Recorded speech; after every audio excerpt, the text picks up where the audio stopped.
Welcome to MOGULTalk, where wealth and lifestyle converge. We are mindset media dealing with business, social relevance, abundance, lifestyle, and spirituality. This is your time. This is your moment.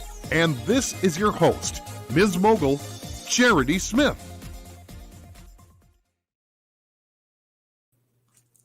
Hello, America, and literally around the world. This is Charity Smith. I am Miss Mogul. It is absolutely my delight to host you on today. As you all know, we're in our ThankFULL series, and I wanted to have this conversation today. And listen, as I shared with my guests before the start of the show, I have been looking forward to this conversation all day. Many of you know that we kind of turn towards November as the time that we're supposed to be really focusing on what it means to be thankful. I personally believe, though, this is a lifestyle and it can even be a skill set. And so I wanted to have this conversation about how do we curate the mindset, the lifestyle, the skill of thankfulness. So I invited this spectacular leader to come in and have this conversation. I want to tell you a little bit about her. Her name is Colleen Gallagher. Pardon me for that. She is an intuitive business and personal development consultant. She has survived childhood cancer, already a champion, right? She is a global citizen and advocate for everyone to have the opportunity to live their dreams, and is currently pursuing her Ph.D. in psychology with a focus in global leadership. And you all know that's my passion, and change. She is the author of many books, but her latest one is the release called An Uncompromised Life. I love that title. She is also the host of the Colleen Gallagher podcast, but her greatest success is seeing her clients fall in love with life after overcoming trauma and life challenges to create a lifestyle career that impacts the world. So without further ado, welcome into the studio today, Colleen. What a blessing and a treasure to host you today. Oh my gosh, well, I'm super grateful to be here, and thank you for such a wonderful introduction. It's an honor to share time with you. Likewise, time and space. I wanted to have this conversation again because while I said in the intro, so many folks around the world, specific parts of the world, let me say it that way, specific parts of the world are looking at November as a time to think about thankfulness. And they're thinking about family and traditions and how in the world we're going to balance all of that in the current world and in the current ecosystem we're living in. But I want to think specifically about business leaders, because I don't think the conversation comes up when we talk to high performance leaders about thankfulness. So many times this theme is left outside of the dialogue because it's all about the bottom line. Make sure it gets done. It's the logistics. It's the stakeholders. It's the this and the that and the other. And we think little to not, I would say, about gratitude and thankfulness. Now, the reason I wanted to have this conversation with you is because as a mental health expert and coach, I think it's really important that we dig now into the psychology of thankfulness. Before we really start talking about it, though, what exactly is mental health? Right? Because I think a lot of times we as leaders don't really have a working understanding of what real mental health is. Yeah, I think, a lot of people from what I know, they kind of hear of mental health, right? And what they say is they go, oh, that's for people who have ADHD or who are depressed or who have anxiety or schizophrenia. Like they label all these things kind of as mental health in this way. And what I wanted to share is mental health is really your state of being. And what I mean by that is it's what are you like when things aren't going as planned? What do you like when you're going to be 20 minutes late to your $1 million meeting? What is it like when you know that maybe you have class and you don't want to be there, or you don't really get along with someone and you move through conflict? Like that is actually the truth of mental health, of how are you mentally agile in situations that make you uncomfortable. And it's important to note that because I just think so many people are like, oh, if I don't have anxiety or depression or whatever, like I don't have any issues. And it's funny because it's just so far from what the truth is of what mental health really means.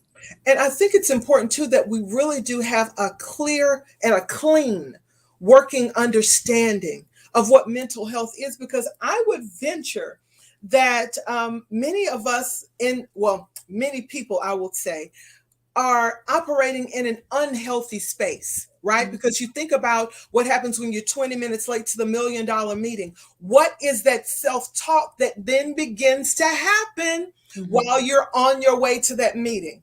That really is kind of the working definition of what mental health is. Is that dialogue in your head healthy, positive, reaffirming, or are you going through this whole litany of accusations and you're being toxic towards yourself and you're self-sabotaging before you get to the meeting, and then you try to flip the script and act like you just didn't have that conversation in your head and try to be all positive in the conversation. And so it really is understanding what it really means to be healthy here. What does it mean to be healthy in your mind space? Yeah. I mean, yeah, I think you said it really well. And I think the other thing, and one thing that I share, is like turning mental health into mental wealth. Like, your subconscious mind controls 80% of your automated habits. And if you think about that, 80% of your automated habits, and what I mean by that is like, when do you brush your teeth? You don't think about putting toothpaste on or this. So when you're driving, you're in a daydreaming, you don't think about where you're turning. You just do, and you're like, oh shoot, I showed up the wrong place because you were on autopilot. And that mental health, like a lot of times when we have a meeting, or we have we're nervous to call the client, or we're nervous for an invoice, or we don't want to look at our taxes, or someone's looking at their credit card debt, whatever that it is, that behavior, whatever you're automatically doing, is so suppressed at many times and so avoided, you don't even know how unwell we could be. And so I always say the best way to begin looking at this is to look if you have body pain. Any body pain that you have anywhere in the body is signaling to you that there's something wrong with the mental issue. Because if you're working, which we more are from the wellness and holistic standpoint, the mind, body, soul healing model, that the body is signaling to you something is not well. This could be from a headache, from tripping, from cutting yourself, like just a shoulder pain. Yep, back pain. So it's just one of those things to begin looking, like when your body isn't well, you are mentally unwell. And when you even feel your emotions, like I just got so angry, I don't remember what I said. That's because you were actually taken over, you could say, by an emotion or by an energy that wasn't you, and you allowed yourself to become unwell. And so, true mental health is emotional intelligence, which is really being able to control your emotions and being a master of them instead of them controlling you. That is so good. That is so good. Listen, I want to really kind of dive in a little bit deeper in there, because I want to talk specifically to high performance leaders, those folks who are used to, turning it over quickly and responsible for just these vast organizations and vast responsibilities. When you look at where we have been within the last year and a half in the current business environment, where we've had to pivot everything to accommodate COVID and shutdowns, and now going into virtual spaces, and we're lacking the touch of human, even if it's in business, you're just kind of used to being face to face with people. And now we're having to rethink what intimacy is, what connection really is, what it means to truly communicate, right? And convey a message without the benefit of touch or being in close proximity. And so when you already have a high performance person who's probably tense and has just kind of learned to ignore that tension, but now put on top of that the last year and a half, what in your mind should a high performance leader be doing right now? What does mental health look like for someone who's accustomed to tension, but they really do kind of want to adapt a more healthy mental well-being? Yeah, so I think one, right, what you said, which is really important before I get into like a practical one, is the first thing before I say anything is like, you have to be a high performance leader, no matter where you are, that's willing to learn something different. It doesn't matter where you are. It doesn't matter who you are. I mean, this could be doctors. We just went through that. This could be large organizations. This could be entrepreneurs. This can be just yourself. Like, you should always want to be open to new ideas, to new ways of being. And that's, the first step I ever wrote in my first book is like, become open. And so there has to be that willingness. But two, I think what you shared, and I think it's really important, is that from that, what is absolutely required is you have to have at least 20 minutes of silence a day, like 20 minutes of just you. And it could be in your car driving, just no music or whatever, but you intentionally have to have 20 minutes a day where it's just you and your thoughts, you and your talk through, you and whatever's happening. Like there has to be that space created for you to pause, because otherwise there's never going to be a stopping of one habit and a making of a new habit. So I think that's always the most important. The next thing that I think is really important that works for, everyone across the board is using your calendar on your phone and putting 4 daily reminders just for like a minute. So I have one at 8 a.m., noon, 3, and 8 p.m.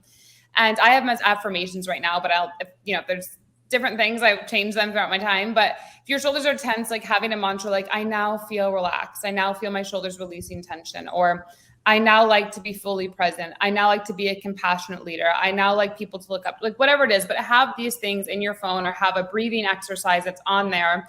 So you stop whatever you're doing and you take the time to either do it in your head or say it out loud 4 times a day, or you could start with 1 time a day. But that's the other part that I think I've seen, with my clients and organizations get a lot of results when doing this. And it's so important to go back before we take this first commercial break. I love what you said about be open to learning something new. Most high performance people, well, a lot of high performance people are accustomed to that, but I think we stop becoming high performance when we stop learning. Mm-hmm. That means learning about ourselves as well, right? Mm-hmm. And so I love what you said about stopping and pausing and speaking the words. I am a high performance person, but I love the idea of being able to stop and say the words. And at first it feels uncomfortable, where you say, I now call myself into being present. I call it, it's life breath for me, where I speak life to what's going on. So if I don't want chaos, then I have to tell my environment, no chaos. I need shalom. I need peace. I need order. Now come be order, right? Whatever that is. And again, initially it may feel strange, but I love the idea of saying the words, because once you say the words, your mind, your will, your emotions, your intellect now comes into agreement and awareness of what you just said, right?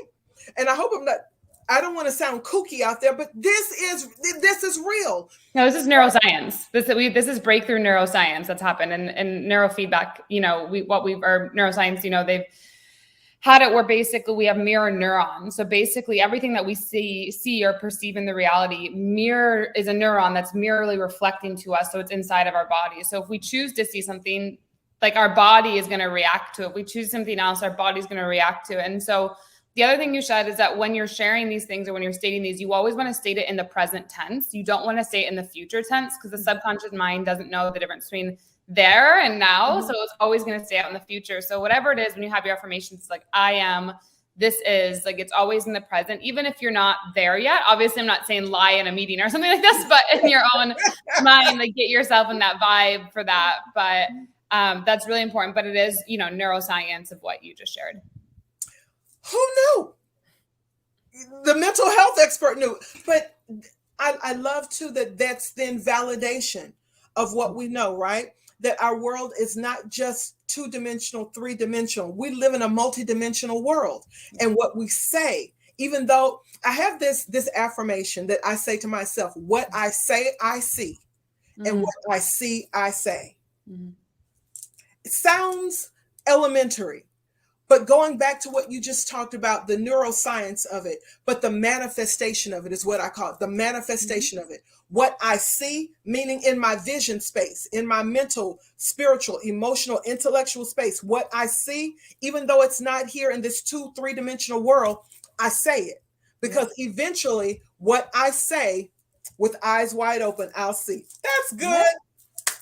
That's good. We're going to take this very quick commercial break. When we come back, I want to talk to you more about the skill of being thankful and how it impacts our daily lives. So hold on just a minute. We'll be right back. Welcome to Mogul, the place where business, lifestyle, and possibilities collide. Hello, my name is Charity Smith. I'm Miss Mogul. I'm a business leader, global speaker, trusted economic development strategist, media personality, author, advocate, and lioness mom.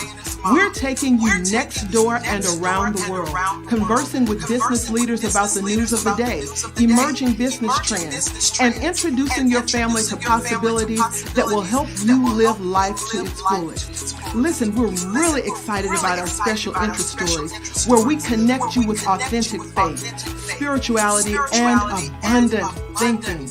Tune in right here, streaming live on this platform or on a mobile device near you. And listen, don't forget to subscribe to this show and discover the Mogul in you. We're excited to connect with you, and we'll see you streaming live right here. And we are back. Before we went to break, Colleen, we were talking about the neuroscience of manifestation. Isn't that a good way to kind of encapsulate it all? Yes. The neuroscience of manifestation and the reality of it. It's not just hocus pocus, right? It's not just looking at stone. It's not that. There is a reality to our mental health and the manifestation of our mental health, what we see, what we say, what we manifest, what we declare. There's a reality to that. Before we went to break, we had that conversation. Now that we're back, I want to ask you, let's go a little bit deeper. What are some practices? What are some tangible, practical, and you talked a little bit about it before the break where you said you have your mantras that you rehearse 4 times a day. But go a little bit deeper with us. What are some practical exercises we can do to not only stay mentally healthy, but to continue to infuse gratitude and positivity into our daily lives? Yeah. So I think one thing that this is when you catch yourself and you're at a really emotionally high state or you feel really stressed out. Dr. Peter Levon, who's a trauma specialist, and just so everyone knows, trauma, it just means that you have an emotional disturbance. It's not like we've all had emotional disturbances in the last year or 2 years. That's humanity. Right. Yeah, That's just humanity. So one thing to do when you feel like you're out of control or you feel really alone in your emotion or you just feel really like isolated, it's called VOO, V-O-O. So basically what you do is you feel in a high state, you calm yourself and you just go, breathe in. VOO. And you keep doing this. And basically it's interacting with your nervous system to calm your nervous system down. And that frequency of the VOO has a vibration that spins inside of you that for whatever reason through science calms it. So that's one really good way. Or if you have a team member that's really out of control or there's something going on, that's a great thing to share with your team members of like, hey, go to the bathroom. I know you're nervous or that was a bad, whatever, offer that. I think that's one thing that's working really good. Another one that I like to do, and this can be in organizations and in your personal life, just depends, but I like having gratitude huddles. So at the end of each of my weeks, or if you have like a weekly meeting or whatever that it is, have everyone say one thing that they're grateful for in someone that week. And I think it works really well because it actively gets people thinking, wow, that was really awesome. Let me write that down, and gets people thinking of like to be acknowledged for that. And then I also have a personal policy of every night before I go to bed, I text one person and just share what I'm grateful for them for in my phone or whatever that it is. And I think that, I don't know, I'd like it before I go to bed because it's like one of those things like right before you go to bed, you just let someone know like how special they are. So like when they're dreaming, they'll maybe have more access to dreams or they'll just feel more loved and appreciated. So those are some practices that I do. My clients have done and organizations I've, helped have done. And they've definitely seen massive changes in team building and they've seen massive changes in connection. And especially in the virtual world, even if it's someone who's not so great at tech, like I know my Ph.D. program, I'm like the tech girl, but there's a couple people who are not so great at tech. And so, when they do, I'm always like, oh my God, I'm so grateful you figured it out, whatever. It's something small and it's not condescending. Maybe it came off that way, but it's like, I really am. And so just small things like that. I think if you can do that in any team or any organization, it really supports mental health and it really supports connection and community. And I think that's what we're all looking for right now. And I love the idea of the gratitude huddles because now we get to have this exponential experience where it could be just one person having their their moment, right, of gratitude. But when you add others to it and bring in their input, their experience, their voice to that, you now can exponentially grow what that experience is. And now, if you think about it, it's kind of like dropping, for me, while you were saying this is the imagery I had, where you drop a pebble in a puddle of water, right? Especially if it's a big ocean or a big body of water, you get to see it reverberate over and over and over again. That one experience, you don't know if, and this is just how I think, you don't know if that one kind word saved someone from a terrible decision they were going to make. It could have stopped an argument that was going to happen at home. Why? And you think, what does that mean? Somebody's tense about work and they don't know how to handle it, so they take it home and take it out on their loved ones. But because of a kind word, they've been diffused, and now they have a chance to kind of deflate and bring that down a bit before they go home to their loved ones. Or it could be they were going to, it's just anything. Sometimes we don't handle trauma and stress well, and we go to what's familiar, even though it's toxic, but because it's familiar, people find comfort. But one kind word can have this impact that we may never know. Sometimes, and this is a great place to try this, guys, in traffic, right? When someone cuts you off, instead of cursing them to oblivion, what I try to do, Colleen, is say a prayer. Now, am I always effective? And is that always my first response? No. But because I'm making it a skill, what I try to do is pray, because I'm thinking only God knows what that person is about to encounter or what they just experienced. They don't, go ahead, take it from there. I was gonna say, I think you're more making a habit than a skill. Give yourself more credit, because a skill is something that, like, I think we learn, like, a habit, it means that we have discipline to really change the way our neurons chemically react to, behaviors we go through.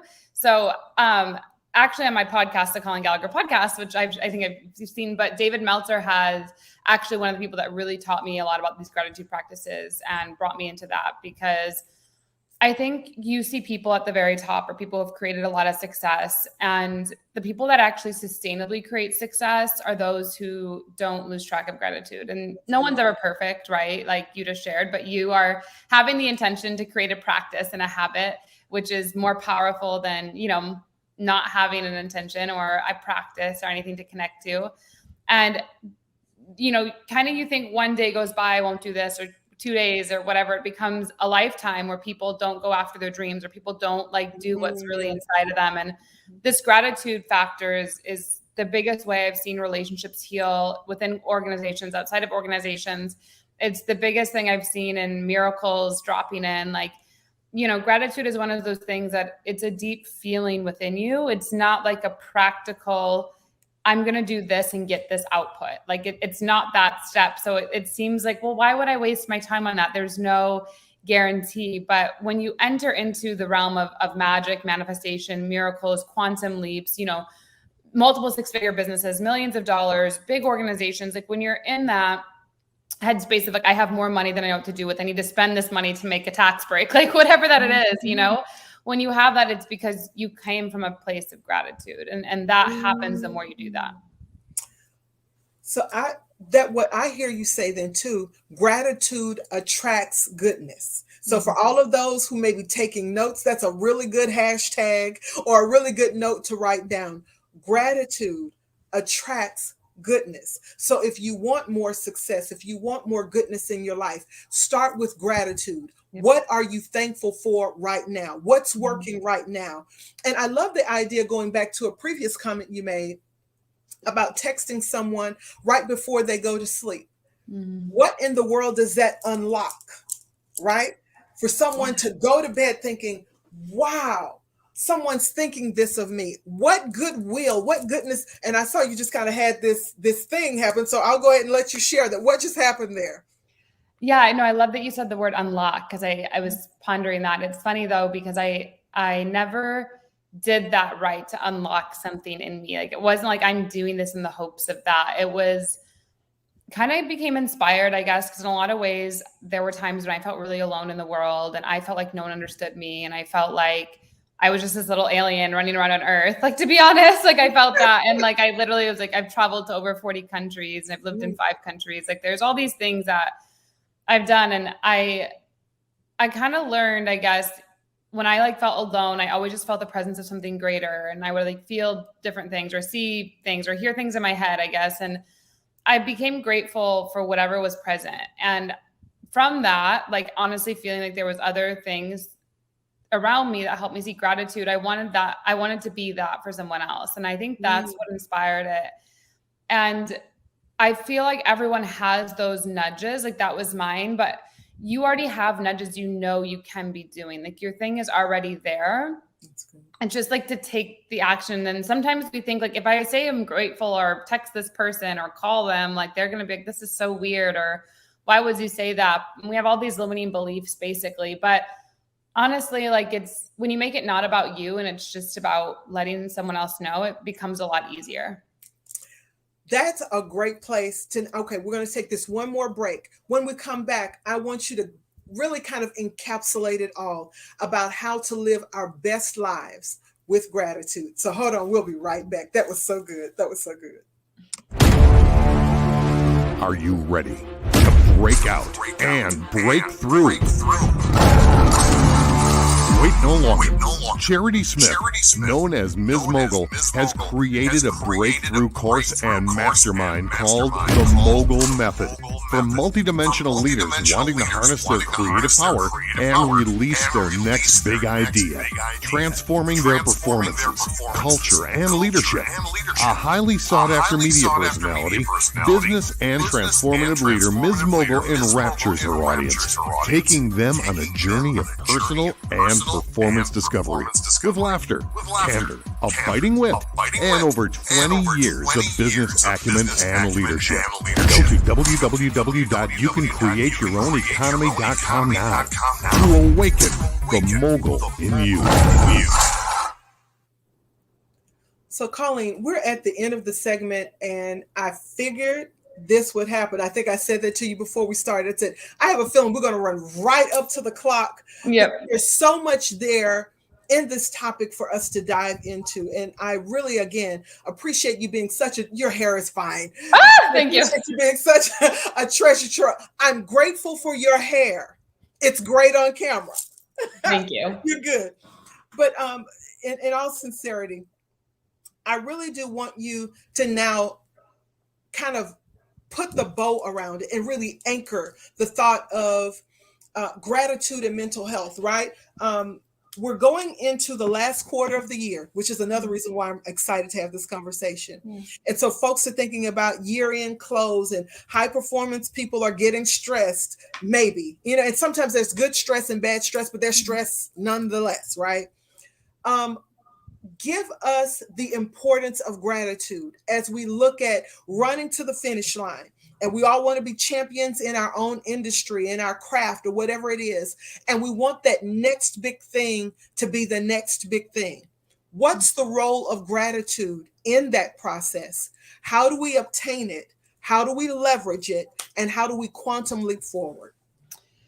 Yeah, I mean, I think the big thing during the holidays is you have to remember it's such a sensitive time. And I think with everything everyone's just gone through this year, and I think the more you focus on other people and on what you can do to develop others, what you can do to, it's not even offer value. Like, I think even that can kind of be overplayed of like, I want to offer value. I want to help you. Like, it's not that. Like, it really is like, the more you can just be present when you're at the grocery store and someone's looking next to you, or, you're at the coffee shop and, this happens to me so many times. You're on the plane and you just stop what you're doing and you're present with that person. Like, the universe has put that person there. And the more you can open up and the more you can connect, I promise you that person is going to help your business in ways you never even dreamed of. And that's the part of like getting in flow almost. That's the part of the magic. That's the part of like, I'm going to trust my process of presence more than my strategy that's worked for X, Y, and Z person, because the system's already there. Wherever you're functioning, like you're already in a system that works, or you wouldn't be a high performance leader. Your key for these months is to be present with what's actually around you, And from that, to create true, genuine, sustainable connections, because that, I promise you, will get you the massive business results that you never dreamed of. Wow, wow, wow, wow, wow. We in the poetry space do this. When somebody drops the mic, that, yes. Love, love, love, love, love that. Colleen, you are a gift, not just to me, but to the world. Thank you. To leaders, to humanity. Let me put it that way. Let's not put any limitation on it outside of humanity, right? You're a gift to humanity. Thank you so much for sharing your insight, your experiences, and giving us the skills necessary, the tools necessary to not only make the year end successful, but these really are life-changing, formative, what's the word I'm looking for? Foundational. That's the word I'm looking for. These are foundational skills that you've shared with our listeners today, literally, again, here and around the world. So may goodness and gratitude reverberate all the way back to you. Thank you for being my guest on the show. Thank all of you for joining me. I told you it was going to be good, y'all. I told you it was going to be good. Thank you all for joining me. Stay tuned. We'll have another interview, another installment on our ThankFULL series. All right, stay tuned. And bye-bye for now. Thank you. Bye-bye.